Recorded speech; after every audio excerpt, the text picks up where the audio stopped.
Hello everyone, welcome to Exam Success Mantra. Myself Sonali Bhardwaj. Guys, हम लोगों ने कल किया था लेसन नंबर 1 7th क्लास की हमारी हिस्ट्री जो थी वो स्टार्ट हो चुकी थी, 6th की हमारी कंप्लीट हो गई थी. ठीक है, तो अब हम करेंगे lesson number 2 and lesson number 3. Right, कल हमने किया था स्टार्ट हमारी जो थी 7th क्लास की वो मेडिवल हिस्ट्री थी, 6th क्लास की हमारी एंशिएंट हिस्ट्री थी, यानी कि वो प्राचीन इतिहास था. ये मध्यकालीन है और जो आएगा वो आधुनिक इतिहास होगा. ठीक है, अब देखते हैं लेसन नंबर 2. उसके अंदर क्या है, हमने कल किया था मध्यकालीन के अंदर कि 700 से 1700 के बीच का जो टाइम पीरियड है उसके अंदर क्या क्या चेंजेस आए, कौन कौन सी फसलें आई थी. ठीक है, कौन कौन से औजार नए आए, ये सब हमने देखा उसके अंदर. आज हम देखेंगे लेसन नंबर 2 में नए राजा व उनके राज्य. ओके, देखिए स्टार्ट करते हैं. हिरण्यगर्भ. हिरण्यगर्भ गाइस एक अनुष्ठान था, यानी कि एक ऐसा यज्ञ था जिसमें जो यज्ञ करने वाला व्यक्ति है वो अगर क्षत्रिय नहीं होता, जन्म से क्षत्रिय नहीं है, तो इस यज्ञ को करने के बाद वो क्षत्रिय बन जाता है, ऐसा माना जाता था, जिस वजह से अनुष्ठान करवाया जाता था. ठीक है, तो ये है हिरण्यगर्भ. ये एक अनुष्ठान था, एक यज्ञ की तरह था. ठीक है, एक अनुष्ठान जिसमें याजक जन्मना क्षत्रिय न होते हुए भी क्षत्रियत्व के रूप में दोबारा क्षत्रियत्व प्राप्त कर लेते थे. ठीक है, कि जन्मा क्षत्रिय ना होते हुए, जन्म से क्षत्रिय ना होते हुए भी अगर वो यज्ञ अनुष्ठान करवाते थे तो वो क्षत्रिय बन जाते थे. ठीक है, नेक्स्ट है हमारा महामंडलेश्वर. महामंडलेश्वर यानी कि पूरे मंडल का महान स्वामी. महा बड़ा, मंडलेश्वर मंडल का, मंडलेश्वर लेश्वर यानी कि इसको तोड़ के मंडल और ईश्वर, ईश्वर भगवान स्वामी को देखा जाएगा, यानी कि जिसके हाथ में सत्ता होती है. ठीक है, तो इसको तोड़ के देखो, महामंडलेश्वर. राइट, पूरे मंडल का महान स्वामी. मात, हत या सामंत. सामंत कहेंगे गाइस बड़े भूस्वामी या योद्धा सरदारों को, उनके लिए सामंत या महामत नाम का जो वर्ड है वो यूज होता था. अब आता है महाराजाधिराज, यानी के राजाओं के राजा. अब महाराजाधिराज की उपाधि किसने ग्रहण की थी? अभी हमने पढ़ा था, पिछले जो 6th क्लास की हमने एसएसटी पढ़ी थी, उसमें महाराजाधिराज जैसी बड़ी उपाधियां कुछ एक राजाओं को मिली थी. और सबसे पहला जो राजा था, सबसे फेमस राजा जो था, वो था चंद्रगुप्त मौर्य. हमने अशोका का जो चैप्टर पढ़ा था उसके अंदर ये महाराजाधिराज के बारे में भी पढ़ा था. और ये किसने ग्रहण की थी? ये चंद्रगुप्त ने ली थी. ठीक है, तो ये जो उपाधियां, ये जो उपाधि थी ये सबसे बड़ी उपाधि मानी जाती थी और हर कोई राजा इसको ग्रहण नहीं कर पाता था. ठीक है, अब देखिए त्रिभुवन चक्रवर्ती. त्रिभुवन यानी कि 3 भुवनों का स्वामी. ठीक है, त्रिभुवन चक्रवर्ती 3 भुवनों का स्वामी, महाराजाधिराज राजाओं के राजा. ठीक है, अब आता है वेटी. जबरन, श्रम और नगरम व्यापारियों का संघ. ठीक है, वेटी यानी कि जबरन श्रम और नगरम व्यापारियों का संघ. अब नगरम हमने पिछले चैप्टर में भी पढ़ा था, ये आप लोगों का इस चैप्टर में भी दिया हुआ है और ये क्वेश्चन में भी आ चुका है. वेटी भी आया है, त्रिभुवन चक्रवर्ती आ चुका है और नगरम भी आ चुका है. तो ये जो वर्ड हैं, ये जो डेफिनेशंस हैं, छोटे छोटे जो ये कीवर्ड्स हैं, इनके मीनिंग आप लोगों को याद जरूर करने हैं. उसके बाद आएगा कदमाई, यानी कि भू राजस्व. भूमि का जो राजस्व इकट्ठा करते हैं, जो कि भूमि के जो कर जो लगता था उनको, उन करों को इकट्ठा करने वालों को क्या कहा जाता था? कदमाई, यानी कि भू राजस्व इकट्ठा करने वाले. ठीक है, अब देखिए गाइस, नेक्स्ट है त्रिपक्षीय संघर्ष. राइट, 3 पक्षों के बीच संघर्ष चला था. कौन कौन से थे वो 3 पक्ष? ये क्वेश्चन आ चुका है इसलिए बता रही हूँ, जो क्वेश्चन आ रहे हैं मैं साथ के साथ आप लोगों को बताती जाऊंगी. ठीक है, कौन कौन से क्वेश्चन आ चुके हैं. त्रिपक्षीय संघर्ष, 3 पक्षों के बीच, 3 अलग अलग शासकों के बीच जो संघर्ष हुआ था, वो शासक थे गुर्जर प्रतिहार, राष्ट्रकूट और पाल वंश. और ये तीनों सिर्फ एक नगर यानी कि कन्नौज को लेकर लड़ रहे थे, काफी सदियों से आपस में लड़ते आ रहे थे। ठीक है, इसलिए ये जरूरी है, आप लोगों के पेपर में भी आ चुका है और ये दोनों तरीके से आया है कि किस नगर को लेकर लड़े थे और त्रिपक्षीय संघर्ष में कौन कौन से शासक वंश आते थे। ठीक है, कौन कौन से शासक वंश आए थे, वो था गुज्जर, प्रतिहार, राष्ट्रकूट और पाल। गुज्जर प्रतिहार अलग अलग नहीं है, ये एक ही है, राष्ट्रकूट और पाल ये वंश थे। ठीक है, अब एक बार इसको देख लेते हैं, रीड करते हैं। त्रिपक्षीय संघर्ष, गंगा घाटी में कन्नौज नगर, गुज्जर प्रतिहार, राष्ट्रकूट और पाल वंशों के शासक सदियों तक कन्नौज के ऊपर नियंत्रण को लेकर आपस में लड़ते रहे। क्वेश्चन पेपर जब आप लास्ट ईयर का उठाएंगे कोई भी, उनमें जरूर देखेंगे कि इनमें से बहुत से क्वेश्चन आए हुए हैं, वो सभी क्वेश्चन मैंने इसके अंदर इंक्लूड किए हैं। ठीक है, देखिए 9th पॉइंट है, अफगानिस्तान के गजनी का सुल्तान महमूद ने 997 से 19 नहीं है 997 से 1030 तक शासन किया। वह अपने नियंत्रण का विस्तार मध्य एशिया के भागों, ईरान व उपमहाद्वीप के उत्तर पश्चिमी हिस्से तक किया। उसके निशाना थे संपन्न मंदिर, जिसमें गुजरात का सोमनाथ मंदिर भी शामिल था। राइट, कि कौन कौन से थे, महमूद गजनी जो था, ठीक है, महमूद गजनी, उसने क्या किया था, बाहर से आकर उसने यहाँ पर शासन किया और जो बड़े बड़े जो मंदिर थे, जो कि बहुत ज्यादा कहते हैं कि साधन संपन्न थे, जिनके पास बहुत ज्यादा धन दौलत थी, उनको वो लूटता था और वापस अपने जगह, वहां पर अपने जो देश था वहां पे ले जाता था। तो जैसे गुजरात का सोमनाथ मंदिर एक एग्जाम्पल इसमें दिया हुआ है, उसको उसने लूटा था। ठीक है, नेक्स्ट देखिए आप लोगों का 10th पॉइंट है, अल बरूनी की किताब अल हिंद थी। उसकी बुक का नाम क्या था, अल बरूनी का किताब अल हिंद, बुक का नाम याद रखिएगा। ठीक है, राज व राजेंद्र प्रथम द्वारा बनाए गए तंजावुर व गंगईकोंड चोलपुरम के मंदिर, ये वाले क्वेश्चन भी आया था, ये मैंने इसलिए पॉइंट में आप लोगों का डाला है। देखिए पूरा पैरा में पढ़ने की जरूरत आप लोगों को है नहीं। ठीक है, कि आप लोगों के लिए अगर मैं यहाँ पे पैराग्राफ के तौर पे पढ़ूं तो वो आपके बुक में भी है, तो मेन बेटर ये रहेगा कि आप लोग शॉर्ट नोट्स के तौर पर रेफरेंस लें इनका, और जितना हो सके उनको एक बार दो बार रिवाइज करें, आप लोगों के क्वेश्चन ऑटोमेटिकली तैयार हो जाएंगे। थोड़ा वो जो एक्स्ट्रा लगता है मुझे, वो मैं आप लोगों को साथ के साथ बताती चलती हूँ। तो आप लोगों को बुक उठाने की जरूरत नहीं है, टाइम भी नहीं पता, कभी भी आप लोगों के एग्जाम आ सकते हैं, कोई टेंटेटिव डेट अभी तक आई नहीं है इसकी, तो लगा कर चलिए कि कभी भी एग्जाम हो सकता है। तो शॉर्ट नोट्स अभी के लिए प्रेफरेंस रहेंगे आप लोगों के, और बहुत ही अच्छी तरीके से मैंने एक्सप्लेन किए हुए हैं इसमें। ठीक है, देखिए अब राज व राजेंद्र प्रथम द्वारा बनाए गए तंजावुर व गंगईकोंड चोलपुरम के मंदिर, किसने बनाए थे, राज ने और राजेंद्र प्रथम ने। कौन से मंदिर, तंजावुर के और गंगईकोंड चोलपुरम के मंदिर, याद रखिएगा। ठीक है, अब देखते हैं महत्वपूर्ण शब्द कौन कौन से इंपॉर्टेंट वर्ड है, इसमें से काफी वर्ड जो हैं वो आए हुए हैं। देखिए, उर किसानों की बस्तियां, नाडू गांव का समूह, अरैयार किसको कहा जाता था, प्रधान को अरैयार कहा जाता था। मुवेंदलेन तीन राजाओं को अपनी सेवा प्रदान करने वाला वेलन या किसान। अब इसके देखिए दो क्वेश्चन बनते हैं इसी के अंदर से, मुवेंदलेन किसको कहते हैं और वेलन किसको कहा जाता है। वेलन कहा जाएगा किसान को, और मुवेंदलेन वो किसान जो कि तीन राजाओं को अपनी सेवा प्रदान करता था। ठीक है, दो क्वेश्चन निकल रहे हैं इसमें से। नेक्स्ट है पुलाया, ये क्वेश्चन आ चुका है, उर आ चुका है और नाडू आ चुका है। आप लोगों के मैथ्स की फॉर्म में भी आते हैं ये लोग, ये जो मैथ्स की फॉर्म में भी आते हैं ये सब, तो इसको अच्छे से करिए। पुलाया एक ऐसा समूह जिसे ब्राह्मण व वेलाल प्रतिष्ठित समाज के बाहर मानते थे।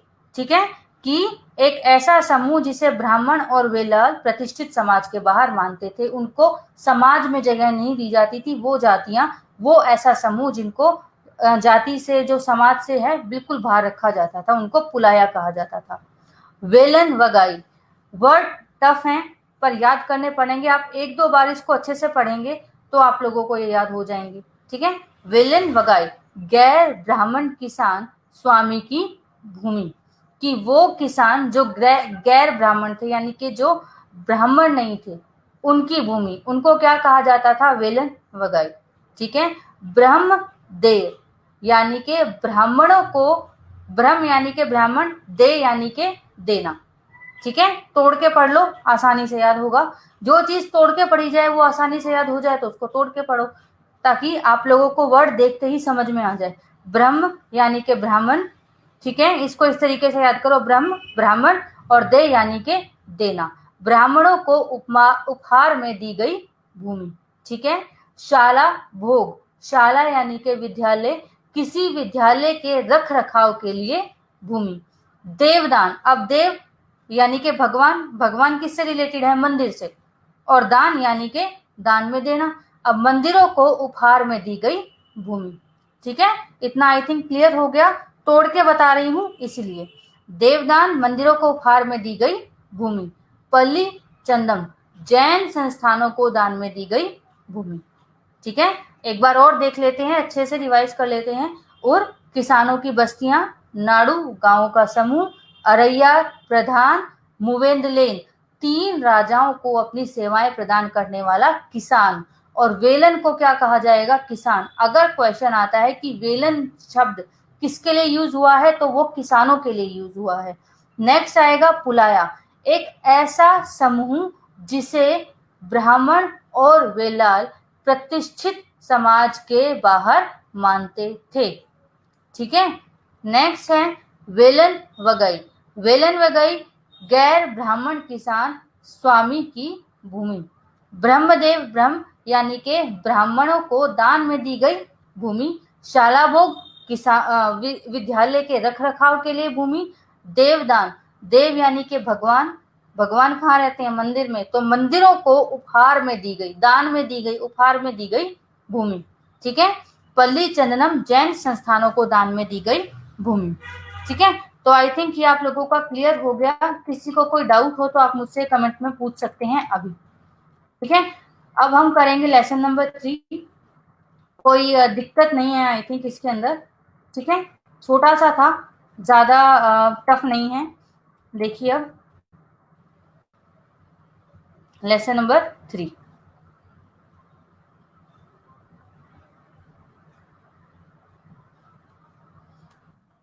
आप लोगों के लिए इसके अंदर मैंने एनसीईआरटी उठाने की जरूरत ना पड़े।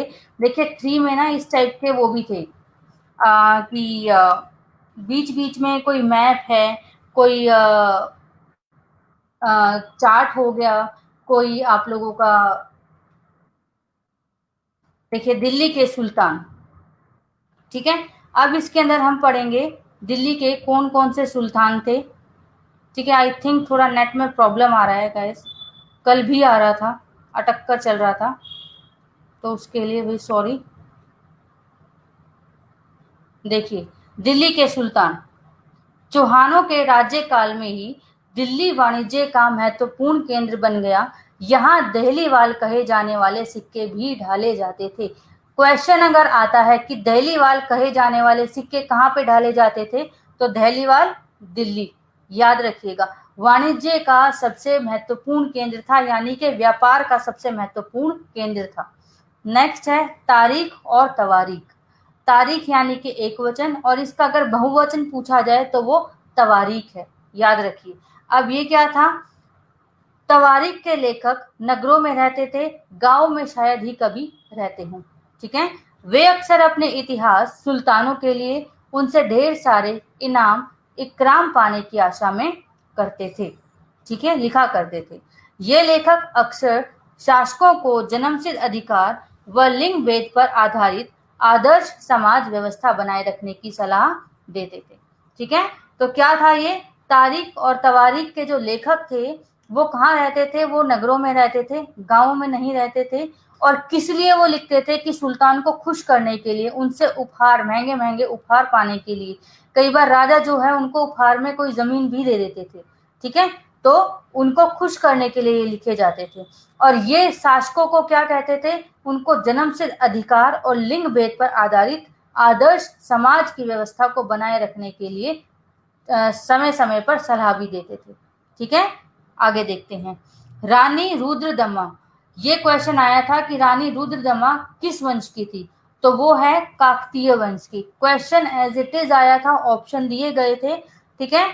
नेक्स्ट है फोर्थ पॉइंट भी आ चुका है, भीतरी प्रदेश और गैरिसन स्टेट, यानी कि गैरिसन शहर, ये दोनों क्वेश्चन आ चुके हैं। देखिए, भीतरी प्रदेश, किसी शहर या बंदरगाह के आसपास के इलाके जो उस शहर के लिए वस्तुओं और सेवाओं की पूर्ति करें।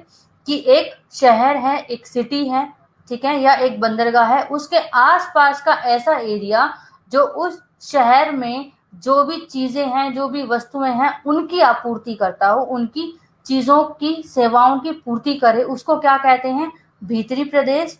और गैरिसन शहर की किले बंद बसाव जहां सैनिक रहते थे, कि ऐसा रहने की ऐसी जगह जहां पर सैनिक रहा करते थे, उसको क्या बोला जाता था, गैरिसन स्टेट या गैरिसन शहर, ठीक है। दोनों अच्छे से करिएगा, ये रिपीटेड क्वेश्चंस हैं, गैरिसन शहर कई बार आ चुका है, ठीक है, इसलिए बता रही हूँ। रानी रुद्रदमा काकतीय वंश की थी। भीतरी प्रदेश किसी जगह, किसी शहर या बंदरगाह के आसपास के इलाके जो उस शहर के लिए वस्तुओं व सेवाओं की पूर्ति करे, ठीक है। गैरिसन शहर किलेबंद बसाव जहां सैनिक रहते थे। अब देखिए कुवत अल इस्लाम मस्जिद के बारे में।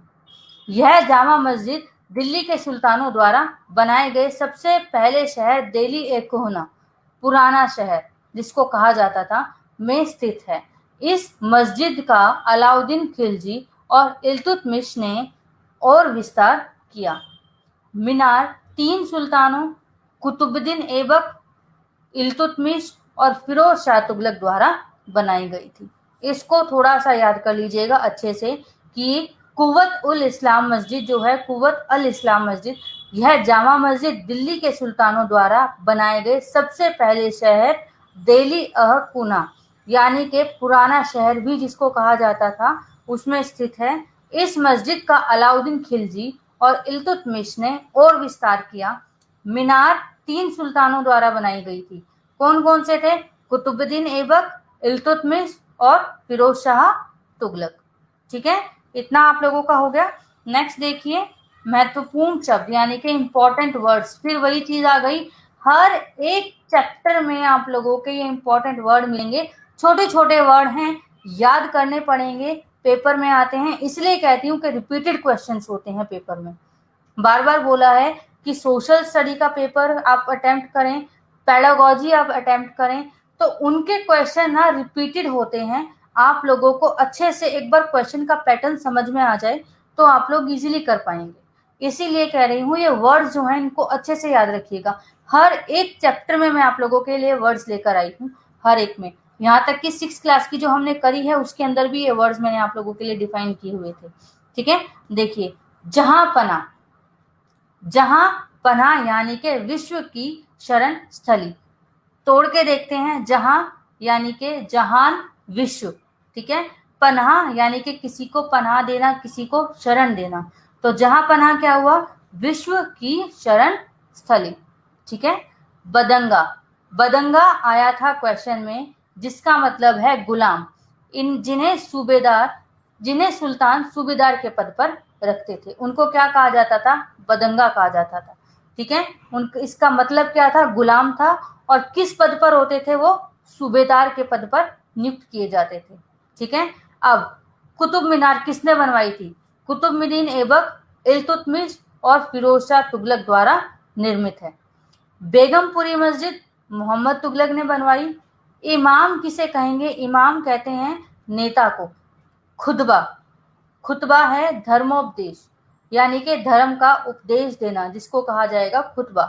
किबला, ये क्वेश्चन आया था गाइस कि किबला क्या है, मक्का की ओर की दिशा, यानी कि पश्चिम की दिशा जो है, पश्चिम की ओर की दिशा, पश्चिम की दिशा को हम कहेंगे किबला। पश्चिम की दिशा मक्का की दिशा भी मानी जाती है, कि ये माना जाता है जो मक्का है वो हमारे पश्चिम में स्थित है, ठीक है। तो किबला क्या है, मक्का की ओर की दिशा, यानी कि पश्चिम की दिशा, ठीक। आगे देखिए, मस्जिद अरबी शब्द है, मस्जिद एक अरबी शब्द है जिसका अर्थ है ऐसा स्थान जहां मुसलमान अल्लाह की आराधना में सजदा करते हैं, ठीक है। यानी कि ऐसी जगह जहां पर मुसलमान भगवान का नाम लेते हैं, अपने अल्लाह की आराधना में सजदा करते हैं। ठीक है। खराज क्या है? खराज है कृषि पर लगाकर जो उपज का 50% होता है। याद रखिएगा, बहुत सारे कर आएंगे आगे। ठीक है। और अलग अलग, कोई 25% है, कोई 50% है, कोई 1/6 भाग, क्या था वो मैंने अभी पढ़ाया था, वो था कर के रूप में दिया जाता था 1/6 भाग। ठीक है। क्या था उसका नाम, आप मुझे कमेंट में बताइएगा, मैं करवा चुकी हूं उसको। ठीक है। अब देखिए आगे, खराज है कृषि पर लगाकर जो उपज का 50% होता था, यानी कि जितनी भी उपज होती थी कृषि की एक किसान की, तो उसका 50% उसको देना पड़ता था कर के रूप में, एज अ टैक्स, जिसको खराज कहा जाता था। आ चुका है ये। ठीक है। और सबसे ज्यादा मिस्टेक किस में होती है? कर के अंदर ही होती है, क्योंकि इसमें कर जो है आप लोगों को अलग अलग चैप्टर में दिखाई देंगे अलग अलग, जिस वजह से आप जो स्टूडेंट्स हैं वो गड़बड़ करते हैं, कंफ्यूज हो जाते हैं। देखिए, आश्रित जो किसी अन्य व्यक्ति के संरक्षण में रहता हो, उस पर निर्भर हो। ठीक है। आ गए इतना समझ में? दोबारा देख लीजिए एक बार इंपॉर्टेंट शब्द, जहां पना विश्व की शरण स्थली, तोड़ के देखेंगे, जहां यानी के विश्व, जहां, जहान विश्व, और पनाह यानी के शरण। तो जहां पना क्या हुआ? विश्व की शरण स्थली। ठीक है। बदंगा किसको कहा जाता है? गुलाम को। और किस पद पर नियुक्त होते हैं वो? सूबेदार के पद पर सुल्तान द्वारा उनको नियुक्त किया जाता है। ठीक है। कुतुब मीनार किसने बनवाई थी? कुतुबुद्दीन ऐबक, इल्तुतमिश, फिरोज शाह तुगलक ने। बेगमपुरी मस्जिद मोहम्मद तुगलक ने। इमाम किसको बोला जाता है? नेता को। खुतबा, धर्मोपदेश, किबला, मक्का की ओर की दिशा को किबला कहा जाता है, यानी कि पश्चिम दिशा जो है वो मक्का की दिशा मानी जाती है, जिसको किबला बोला जाता है। ठीक है। उस डायरेक्शन को किबला बोला जाता है। राइट। आगे देखिए, मस्जिद अरबी भाषा का शब्द है, ऐसा स्थान जहां मुसलमान अल्लाह की आराधना में सजदा करते हैं। खराज, खराज क्या है? कृषि पर लगा कर है जो उपज का 50% होता है। आश्रित जो किसी दूसरे व्यक्ति पर आश्रित हो, निर्भर हो, उसके संरक्षण में रहता हो, उसको आश्रित कहा जाएगा। ठीक है। अब देखिए अलाउद्दीन खिलजी और मोहम्मद तुगलक के बारे में। अलाउद्दीन खिलजी के बारे में देखते हैं, और एक एक वर्ड दोनों में से, एक एक पॉइंट दोनों में से उठाते हैं। थोड़ा सा लेंदी है, पर कोई बात नहीं, ये जरूरी है करना इसीलिए। ठीक है। अलाउद्दीन खिलजी ने दिल्ली पर 2 बार हमले हुए, 1299 1300 में, और 1302 से 1303 में। इनका सामना करने के लिए अलाउद्दीन खिलजी ने एक विशाल स्थायी सेना खड़ी करी। ठीक है। मोहम्मद तुगलक, मोहम्मद तुगलक के शासन के प्रारंभिक वर्षों में सल्तनत पर हमला हुआ, मंगोल सेना परास्त हो गई। मोहम्मद तुगलक को अपनी सेना की शक्ति और अपने संसाधनों पर इतना विश्वास था कि उसने ट्रांसियोक्सियाना पर आक्रमण की योजना बना ली। एक स्थायी सेना तैयार करना उसका आक्रामक कदम था। ठीक है। अब आगे देखते हैं अलाउद्दीन खिलजी, दोनों में क्या डिफरेंस है? अलाउद्दीन खिलजी ने गैरिसन शहर बनाया था। गैरिसन स्टेट कौन सा था? अभी पढ़ा था, वो किलेबंद बसाव जहां पर सैनिक रहते थे। ठीक है। अलाउद्दीन खिलजी ने अपने सैनिकों के लिए सीरी नामक एक गैरिसन शहर बनाया, सीरी नामक। ठीक है। गैरिसन स्टेट बनाया। नया गैरिसन शहर बनाने के लिए दिल्ली के स्थान पर दिल्ली के 4 शहरों में सबसे पुराने शहर दिल्ली एकोहना को निवासियों से खाली करवा दिया। वहां सैनिक छावनी बना दी गई। पुराने शहर के निवासियों को दक्षिण में बनी नई राजधानी दौलताबाद भेज दिया गया। ठीक है। दोनों का डिफरेंस क्या है? एक ने, अलाउद्दीन खिलजी ने क्या किया था? गैरिसन नामक शहर बनाया था। गैरिसन नामक जो शहर था वो सीरी नामक जगह पर बनाया था। और इसने क्या किया था? मोहम्मद तुगलक ने दिल्ली को खाली करवा दिया था, दिल्ली एकोहना को खाली करवाकर वहां पर गैरिसन स्टेट बनाया। और वहां के जो लोग थे, उसमें जो लोग रहते थे, उस एरिया को खाली करवाकर उनको एक नई राजधानी यानी कि दौलताबाद, जो उसकी नई राजधानी थी, वहां पर भेज दिया गया था। ठीक है। दोनों में फर्क है, एक ने सीरी नामक बनाया गैरिसन स्टेट, दूसरे ने दिल्ली एकोहना को गैरिसन स्टेट बनाया। ठीक है। अब अलाउद्दीन खिलजी इन्होंने क्या किया, सैनिकों के पेट भरने की समस्या को गंगा यमुना के बीच की भूमि से कर के रूप में खेती की पैदावार इकट्ठी करके हल किया गया। किसानों की पैदावार का 50% हिस्से के तौर पर लिया गया। अभी मैंने पढ़ा था किसानों की पैदावार का 50%, कृषि का 50% कर के रूप में लिया जाता था, जिसको खराज कहा जाता था। तो ये किसने चलाया था? अलाउद्दीन खिलजी ने। ठीक है, किसके शासनकाल में खराज नामक कर चला था? ये अलाउद्दीन खिलजी के में चला था। गलत नहीं करना भाई। नेक्स्ट है इसका तुगलक का देखते हैं, मोहम्मद तुगलक का। सेना को खिलाने के लिए उसी इलाके से खाद्यान्न इकट्ठा किया गया, लेकिन सैनिकों की विशाल संख्या की जरूरत पूरी करने के लिए सुल्तान ने अतिरिक्त कर लगाए। इसी दौरान उस क्षेत्र में अकाल भी पड़ा, यानी कि उसको अकाल का सामना भी करना पड़ा। क्वेश्चन आता है कि अकाल का सामना किसको करना पड़ा था, किसके शासनकाल में जो अकाल है वो पड़ा था? तो आप लगा कर आएंगे मोहम्मद तुगलक के में। ठीक है, उसको अकाल का सामना करना पड़ा था। देखिए नेक्स्ट आता है, सैनिकों को वेतन भी दिया जाता था। ठीक है, देना होता था वेतन। अलाउद्दीन ने सैनिकों को इक्ता के स्थान पर नगद वेतन देना तय किया। इक्ता यानी कि एक जमीन का टुकड़ा होता था। ठीक है, यानी कि उनको कैश में नहीं, कोई इस तरीके की कोई चीज दी जाती थी, जैसे कोई जमीन का टुकड़ा देना, उसको इक्ता के रूप में माना जाता था। उसको वेतन एज अ वेतन दिया जाता था उन लोगों को। ठीक है, इक्ता के स्थान पर उन्होंने नगद वेतन शुरू कर दिया देना। ठीक है, सैनिक अपना आवश्यक सामान दिल्ली के व्यापारियों से खरीदते थे, और यह आशंका थी कि व्यापारी अपनी चीजों की कीमतें बढ़ा देंगे। इसे रोकने के लिए अलाउद्दीन खिलजी ने दिल्ली में चीजों की कीमतों पर नियंत्रण लागू कर दिया। अफसर बड़ी सावधानी से सर्वेक्षण करते थे, और जो व्यापारी निश्चित दरों का उल्लंघन करते थे उन्हें सजा दी जाती थी। ठीक है, क्या किया था अलाउद्दीन खिलजी ने? इक्ता के स्थान पर नगद वेतन देना शुरू किया सैनिकों को। इक्ता क्या था? इक्ता थी एक तरीके के भूमि का टुकड़ा देना वेतन के रूप में। ठीक है, इस तरीके की कोई चीज देना, भूमि का टुकड़ा दिया, या फिर कोई मतलब जो एक तरीके से या कैश में ना होकर दूसरी अलग किसी फॉर्म में होता था। ठीक है, नेक्स्ट आता है मोहम्मद तुगलक। उन्होंने क्या किया था? अपने सैनिकों को उन्होंने भी नगद वेतन देना होता था। ठीक है, देते थे, लेकिन कीमतों पर नियंत्रण करने की जगह उसने कुछ आज की कागजी मुद्रा की तरह टोकन मुद्रा चलाई, सांकेतिक मुद्रा।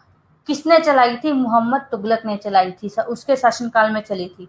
अब ये क्या थी? ये सिक्के धातु के बने होते थे, लेकिन सोने चांदी के ना होकर सस्ती धातु के होते थे, जिस वजह से क्या होता था, कई बार इसकी नकल करना भी आसान होता था। तो बाद में ये बंद कर दी गई थी। ठीक है, 14वीं सदी के लोगों को इस मुद्रा पर भरोसा नहीं था। वे बड़े चतुर थे, अपने सोने चांदी के सिक्के को बचा कर रखते थे, और अपने तमाम काम या कर इस टोकन के मुद्रा से ही चुकाते थे। इस सस्ती मुद्रा जैसी जाली सिक्के बनाना भी बड़ा आसान था। ठीक है, वही बात है कि उसकी नकली एक तरीके से नकली करेंसी भी बनाई जा सकती थी, तो जिस वजह से इसको बाद में जो था वो खत्म कर दिया गया था। ठीक है भाई, तो ये आगे देखते हैं। अब नेक्स्ट है आप लोगों का अलाउद्दीन के प्रशासनिक कदम। ठीक है, एक अलाउद्दीन का प्रशासनिक कदम, एक मोहम्मद तुगलक का। इन्होंने क्या किया था? इनके प्रशासनिक कदम बड़े असफल रहे थे। इतिहासकारों ने कीमतों में कमी और बाजार में वस्तुओं की कुशलता से आपूर्ति के लिए उसके शासनकाल की बहुत प्रशंसा की है। मंगोल आक्रमणों के खतरे का भी उसने सफलतापूर्वक सामना किया। ठीक है, अब मोहम्मद तुगलक द्वारा उठाए गए प्रशासनिक कदम बेहद असफल रहे। अलाउद्दीन के सफल थे, इनके असफल थे। क्यों? क्योंकि इसने जल्दबाजी में फैसला लिया था। ट्रांसोक्सियाना पर भी इसने हमले करने के चक्कर में इसने एक स्थायी सेना बनाई थी, लेकिन वो ढंग से नहीं बनी, जिस तरीके से वो असफल रहा था। उसका जो चढ़ाई थी वो भी असफल रही थी। ठीक है, तो प्रशासनिक कदम भी इसके बेहद असफल थे। कश्मीर पर उसका आक्रमण पूरी तरह विफल रहा। तब उसने तुरान पर हमला करने का इरादा छोड़ दिया। अपनी विशाल सेना को भंग कर दिया गया। इस बीच उसने प्रशासन संबंधी जो कदम उठाए उनसे कई परेशानियां पैदा हो गई। दौलताबाद यानी कि उसकी जो नई राजधानी थी, ठीक है, किसकी? मोहम्मद तुगलक की नई राजधानी दिल्ली से दौलताबाद स्थानांतरित कर दी गई थी। ठीक है, क्वेश्चन आया था ये, इसलिए बता रही हूँ। दौलताबाद ले जाए जाने से लोग बहुत नाराज थे। क्यों ले जाया गया था? क्योंकि जो दिल्ली थी उसको दौलताबाद में, जो वहाँ के जो लोग थे, दौलताबाद स्थानांतरित कर दिए गए थे। क्यों? क्योंकि वहाँ पे गैरिसन स्टेट बनाया गया था अपने सैनिकों की, उसने छावनी बनाई थी वहाँ पर, लोगों वहाँ पे सैनिकों के रहने की जगह, जिसे गैरिसन स्टेट कहते हैं, वो बनाया था। जिस वजह से वो एरिया जो है दिल्ली कोहना का, वो खाली करवाकर उसने वहाँ के लोग दौलताबाद में जाकर स्थानांतरित कर दिए थे। ठीक है, तो लोग बहुत नाराज थे। करों में उसने वृद्धि कर दी थी। गंगा यमुना के दोआब में अकाल से विक्षुब्ध जनता बगावत पर उतर आई। और दूसरा कारण क्या था उसकी असफलता? कि उसने कर बढ़ा दिए थे और उसके बाद उसकी वहां पर अकाल भी पड़ा था, जिस वजह से जो लोग थे वो बगावत पर उतर आए और मोहम्मद तुगलक को अंततः टोकन मुद्रा भी वापस लेनी पड़ी। टोकन मुद्रा भी उसको वापस लेनी पड़ी। क्यों? क्योंकि लोगों को पहली बार तो उस चीज पे विश्वास नहीं था। दूसरा क्या कारण था वापस लेने का? कि वो नकली सिक्के आसानी से बना सकते थे, नकली मुद्रा उससे। ठीक है, और तीसरा कारण क्या था टोकन मुद्रा लेने का? कि जो मोहम्मद तुगलक ने जब टोकन मुद्रा चलाई थी तो लोग क्या करते थे, इस टोकन मुद्रा से ही, जो सस्ती धातु के होते थे, सोने चांदी के नहीं होते थे ये, तो वो क्या करते थे, अपने सारे काम इसी धातु से करते थे, इसी टोकन मुद्रा से करते थे और अपना सोना और चांदी बचा कर रख लेते थे। ठीक है, तो जिस वजह से, ये तीन कारण थे जिस वजह से मोहम्मद तुगलक को अपनी टोकन व्यवस्था, जो टोकन मुद्रा थी, सांकेतिक मुद्रा थी, वो वापस लेनी पड़ी। ठीक है, तो आप लोगों को आई थिंक इतना आ गया समझ में। ये आप लोगों का लेसन नंबर 2 और लेसन नंबर 3 दोनों खत्म हो गया है। कोई क्वेरी हो तो आप मुझसे पूछ सकते हैं। ठीक है, देखिए गाइस, कोई दिक्कत होती है, कोई क्वेरी होती है तो आप लोग मुझसे पूछिए जितना हो सके। मैं लाइव आती हूँ डेली, कमेंट में आप लोगों की जो क्वेरीज हैं वो सॉल्व करने की कोशिश करूंगी। ठीक है, तो thank you so much and have a nice day. कल मिलते हैं। कल अगर ज़्यादा लंबा चैप्टर नहीं हुआ तो 4 और 5 दो करवाऊंगी, अदरवाइज मैं आप लोगों के लिए कल 4 चैप्टर लेकर आती हूँ, लेसन नंबर 4 7th क्लास का। ठीक है, तो thank you so much and yes, जितना करवा रही हूँ उसको रिपीट करते रहिए घर पर बैठकर। 2 आधे घंटे का मुश्किल से सेशन होता है, आधा पौना घंटे का सेशन होता है। इसके बाद आप उसको घर पे रिवाइज करिए, एक बार देखिए, 2 बार देखिए। आप लोगों को जितना आप रिवाइज करेंगे आपके माइंड में चीज़ें बैठ जाएंगी, आप भूलेंगे नहीं। ठीक है, तो मिलते हैं कल की क्लास में। Thank you so much and have a nice day.